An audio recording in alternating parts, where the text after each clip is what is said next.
పిల్లలు, మీకు ఈరోజు రాజు అనే కథ చెప్తాను, వినండి మరి. ఒకసారి కూరగాయలన్నీ కలిసి తమలో ఒకరిని రాజుగా ఎన్నుకోవాలి అనుకున్నాయి.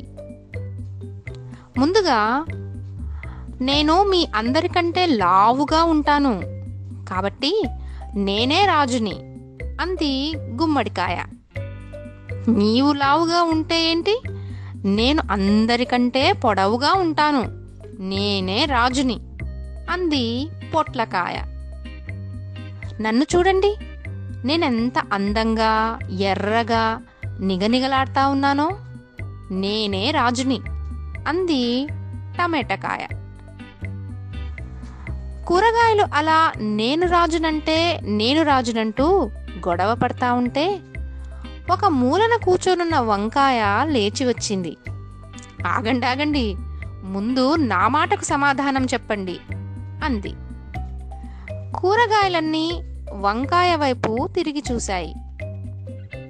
వంకాయ అన్నింటినీ చూసి, రాజుకు తలపైన ఏముంటుంది అని అడిగింది.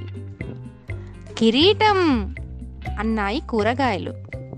మరి నా తలపైన ఏముంది మళ్ళీ అడిగింది వంకాయ.